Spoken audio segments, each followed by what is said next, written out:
Hi, everybody. It's happy hour history for the Rye Historical Society.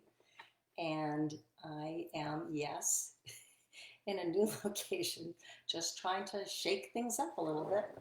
Actually, I'm going to make that a little bit more fun.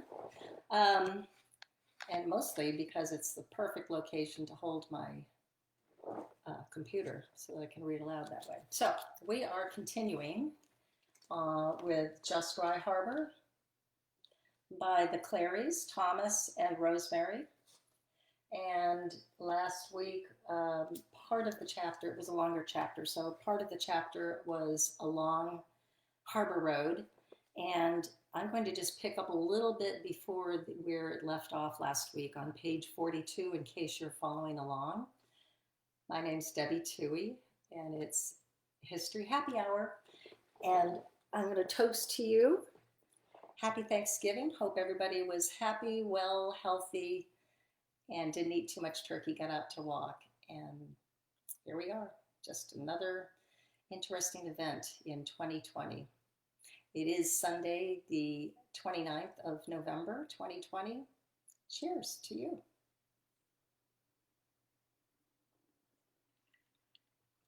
And my concoction tonight, as you can tell, is a little eggnog with a little whiskey and some cardamom and some allspice. And it's really tasty, very fall tasting. And so here we go. Just Rye Harbor, page 42. And I'm going to pick up on the Irish moss industry where James left off last week when he had a little incident with his puppy dog in the room where he was reading. The Saunders Restaurant building had its beginning around the turn of the century when William H. Burke of Scituate, Mass., while sailing along the coast, observed a great quantity of sea moss growing on the rocks in the Rye Harbor area and was quick to start up a sea moss business at Little Neck. Burke brought with him men experienced in the hazardous job of pulling moss from the rocks and ledges, and then proceeded with the painstaking job of bleaching, drying, and packing it for sale elsewhere. Burke continued this business for 25 years at the Moss Cottage, the building that Ben Saunders converted to his restaurant in 1928. Ben collected and sold Irish sea moss to be used to make gelatin desserts and to filter ale. How about that? In a letter to William Verrill, Myrtle V. Barrows remembers sea moss gathering as a small but interesting business that was carried on at Rye Harbor in the early 1900s when she was a young girl. Each summer, Mr. and Mrs. Burke spent the summer at the Moss Cottage. They brought several men with them to work for the summer. The moss was the nice cream-colored, fluffy-looking stuff and not the brown, slimy seaweed. Writes Myrtle Barrows, from June through September, small green rowboats painted a pretty green color and called mossers could be seen moving across the harbor. They looked much better than the native fishing boats, as no fish or bait ever came in contact with the moss boats. As these men brought in their boats piled high with moss daily, they unloaded it and spread it on the beach to dry. The next step was to rinse all the salt and sand from the moss. The moss was then spread on a wooden platform to dry again. When it was thoroughly dry, it was put into large barrels and sealed. And here's a picture of Moss Cottage with workers in the foreground. The building later became part of Saunders Restaurant. And it's a picture which we have at the Historical Society. Probably could source that from our website in where the picture archive would be. Anyway, it's a good looking building. Barrows writes further, a neighbor, Mr. Wallace Goss, was then hired to come with his horses and hay rack, and he carried the barrels to Portsmouth to the brewery. Probably it was the Frank Jones Brewery. Sometimes he would transport the barrels to the Greenland Depot for shipment to an out-of-town brewery. This moss was sold to breweries for the purpose of filtering the beer. After Mr. and Mrs. Burke were too old to carry on, Mr. and Mrs. John Curran from Scituate, Mass. Took over the business each summer. In New Hampshire's historic seacoast, Eva Spear quotes a diary of the period. My wife goes out to find that moss and cooks a pudding occasionally. An article in the Portsmouth Herald of September 1, 1898 states, "The moss season at Rye Harbor is about over. It has been a very successful one. Part of the men engaged in it will leave for their homes the last of this week." L. Giroux, in his article Irish Moss Harvesting, writes that the harvesting of moss during World War II became more necessary when traditional sources of supply from Europe and Japan were no longer there. In the Portsmouth Herald of May 18, 1942, a reporter wrote that a Haverhill, Massachusetts man, a member of one of the crews of men at Rye Harbor who were gathering sea moss, was knocked into the ocean by a breaker early yesterday morning while at work. He and another member of the crew were offshore near a spot where a number of bodies were washed ashore 3 years ago. Frederick E. Harmon, stationed at the Civil Defense Observation Post at Lock's Neck, was watching the sea with his binoculars, saw the accident, and phoned Police Chief A. Manning Remick. By the time the chief took the lifeboat to the scene, the man was safely ashore. And with that, I'm going to have a sip. Please join me. It's a little confined here, as you can see.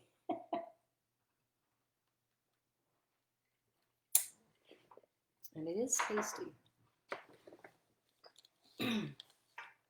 Jack Hayes and Carolyn Boosley Hayes, now husband and wife for 58 years, remember working for the Irish moss dealer in the early 1940s.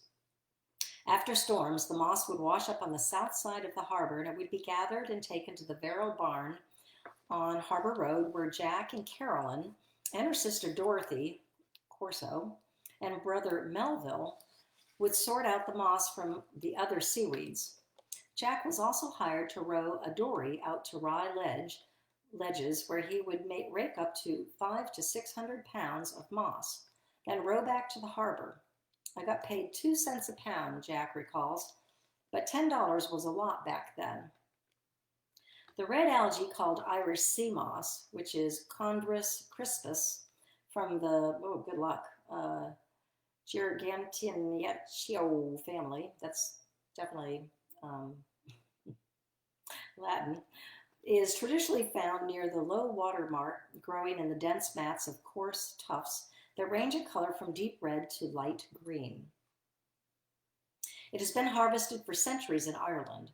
When dried, it yields carrageen, a white powder-like flower. Barry King, in his article Irish Moss Collecting on PEI, which is, of course, Prince Edward Island, reports that carrageen's properties include its emulsifying, gelling, and stabilizing abilities that make it such a versatile ingredient. As a food additive, it is natural and has the ability to pass through the digestive tract undigested, making it important to dieters and diabetics. It is also colorless, odorless, and tasteless. It is used in the making of anything that needs thickening: soup, custard, pudding, glue, jelly, canned milk, chocolate milk, salad dressings, cloth, straw hats, gelatin, ice cream, cheese, sorbet, beer, hand lotions, shampoo, toothpaste, insect spray, flavoring, candy, lemonade. I don't even know what Raggian is, marked on evaporated milk cans. In The Salt Book, edited by Pamela Wood, moss gatherer Arden Davis of Kennebunkport, Maine, says that he sold moss to the Kraft Cheese Company for many years.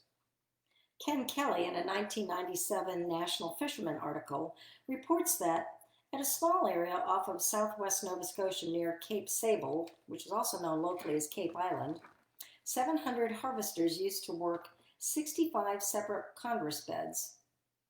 Most of the work today is done out of boats. A small boat might take in 1,000 pounds a day. Larger boats go out for 4 days until they fill their boats with 20,000 pounds of moss. Wet moss is worth 10 cents a pound. Dry moss is worth 50 cents. It takes about 400 pounds of wet moss to yield 100 pounds dry, says Kelly. Barry King writes that on Prince Edward Island, Irish moss is regarded as a cash crop with an economic value of millions of dollars annually. Techniques for harvesting are hand-operated rakes, drag rakes towed behind inshore fishing vessels, and by hand from the rocks. In some places, cleaned moss is put in burlap bags, each holding 25 to 32 pounds of dry moss, and sold. Barry King presents a recipe for Irish moss jelly, which was considered to be very useful for invalids or anybody with a weak stomach. A small handful of cleaned, dried Irish moss was boiled in 2 cups of water and then cooled. A cup of milk was stirred in and a little sugar was added. Highly restorative, according to many island grandmothers. Myrtle Barrows wrote that sea moss was also used for making blanche mange pudding. Sounds very good.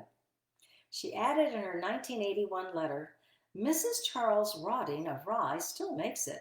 She has also experimented with sea moss in making paste for use in wallpapering and has had great success. Winnie Donovan of Scituate saved a recipe using moss that is adapted from White House Cookbook of 1912, Irish blanc mange. A small handful of moss, 2/3 cup. Wash it very carefully and put it in a quart of milk over medium flame. Let it simmer for about 20 minutes or until the moss begins to dissolve. Then remove from stove and strain through a fine sieve. Add 2 tablespoons sugar and 1 1/4 teaspoon vanilla. Pour into individual cups or molds and serve with sugar and cream. The Goss Farm. Sara Gossmunzee remembers that after the death of her grandfather Wallace S. Goss in 1921, Sandra's grandmother, Marion C. Goss, was left alone at the farm on Rye Harbor Road with an 8-year-old son, Robert, to support. She recalls it was the second time Marion had been widowed, and her older son, J. Henry Concannon, lived in Boston with her brother. Born in Nova Scotia, most of her family lived there, so by necessity she used her farm wife knowledge and her rug hooking skills to make do. Eventually, Marion began to let rooms in her home. She had a well-established clientele from the 1930s through 1951, many of whom returned annually. Beginning around Memorial Day and closing after Columbus Day, the sign, Goss Farm, rooms for tourists, would hang from a white signpost at the corner of Rye Harbor Road and Ocean Boulevard. Munzee continues her memories. Unlike today's bed and breakfast accommodations, Marion did not serve meals to her guests, although a very few of the regulars were allowed occasional kitchen privileges. Several of the yearly guests would purchase hooked rugs that had been made the prior winter. At each visit, one couple from Connecticut regularly ordered rugs for their home, and probably for sale to others, specifying size and style, since Marion created floral, hit or miss, and occasional animal or ship designs from Frost or her own or traditional Nova Scotia patterns. Because active farming continued throughout the period that the tourist home operated, guests also enjoyed seeing the farm animals and watching, although not participating in, the daily chores or haying.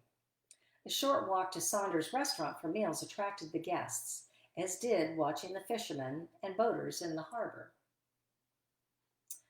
Saunders at Rye Harbor. And that's a fine memory that is just that. It's a memory. Saunders, lovely restaurant. The Moss Cottage became Saunders Lobster House in the 1920s, according to Dot Saunders Tucker, and was sold out of the family in 1970. Doug Zeichel, current Saunders at Rye Harbor owner, says that it wasn't a full restaurant until the 1960s. However, lunch and dinner were served in some manner at Saunders Restaurant in the 1940s and 1950s. A complete lobster dinner in the 1940s was priced at $3.50. Historian William Verrill says that by 1970, they were embarrassed that the 3-pound baked stuffed lobster was $9. In the kitchen, it was referred to as the Jesse James, meaning that the price was highway robbery. During much of the Saunders time at the restaurant, Dot Saunders Tucker says that Newburyport shoe manufacturer William P. Lowell owned most of the property at Rye Harbor and was considered by all to be the lord of this area. And there's a picture here of Saunders Restaurant, 1938. This is the original moss cottage before Saunders expanded it by building a second floor over the right side.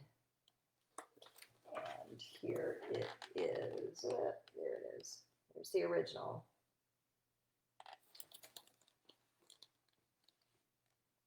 Sara Gossmunzee writes of the eating establishment. Saunders Restaurant was founded and operated by Benjamin Saunders and his wife, Theo. I have no idea of when the restaurant was started. It has simply been a part of Rye Harbor for my entire life. Ben and Theo owned a home on the south side of Lock Road, just west of the intersection with Rye Harbor Road, immediately after the old cemetery lot. But the family moved to the harbor every spring to live above the restaurant.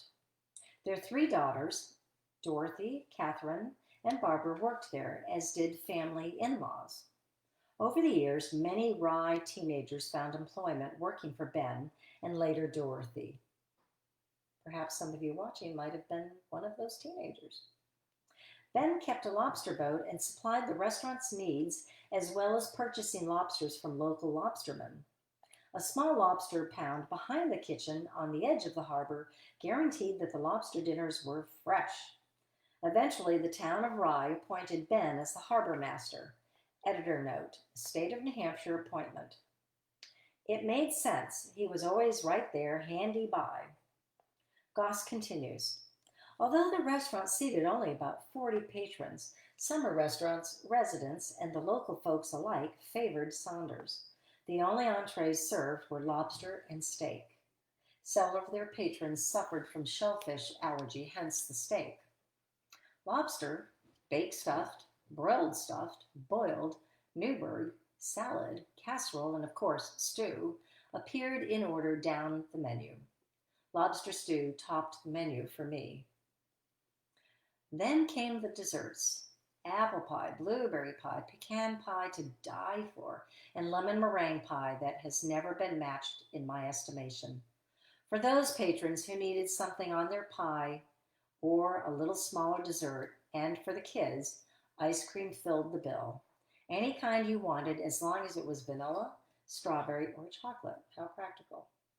And there's a picture here of Mr. Ben Saunders cooking lobsters. The photograph is by Harold Orne, state of New Hampshire.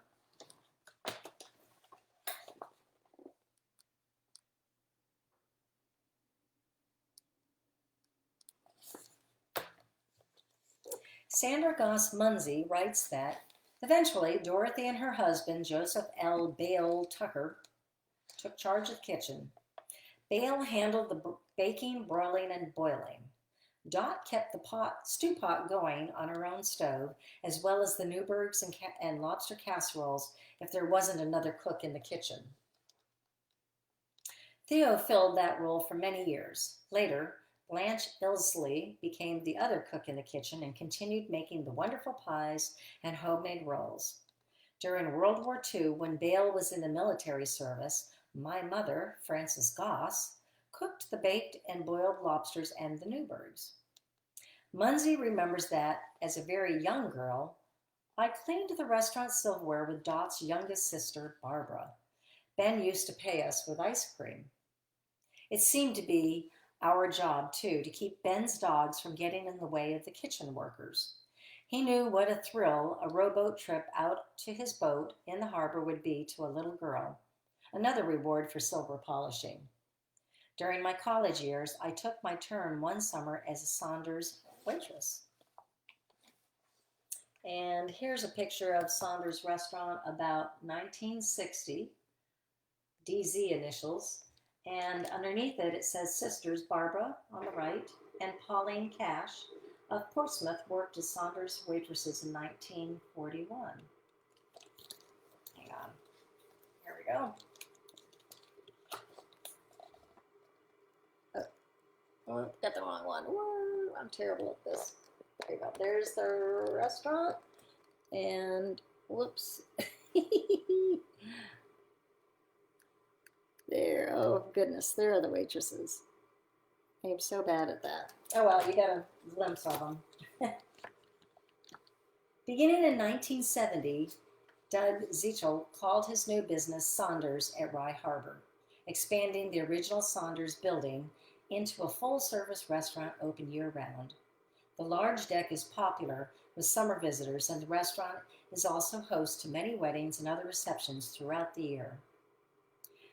Zichel takes justifiable pride in his annual officially sanctioned Saunders at Rye Harbor 10,000-meter road race, which had its 28th annual running August 19, 2004, just outside Rye Harbor.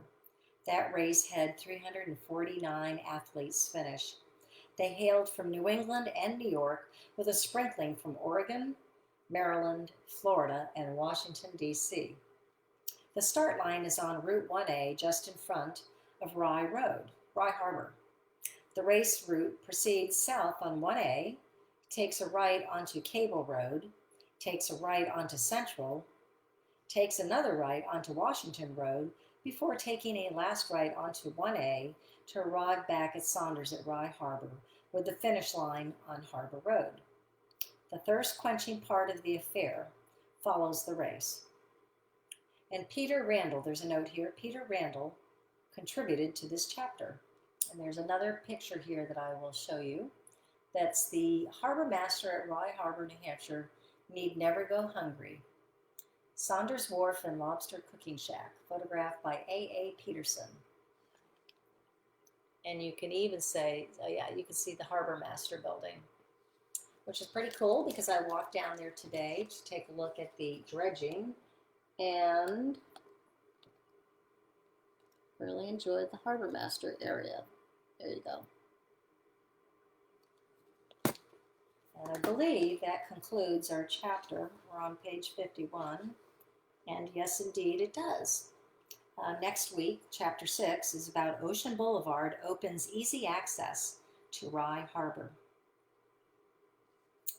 And that is tonight's happy hour history. So I will toast to you. Toast to you. Stay well.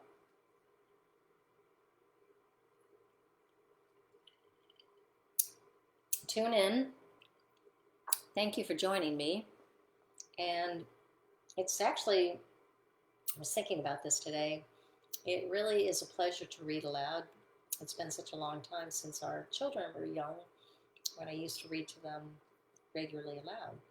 So it takes a little skill. It certainly takes a throat that's well lubricated, which is not my excuse for the cocktail. But it is a pleasure to have you join me tonight, 3 of you that are there, and those that will take a look at this later on.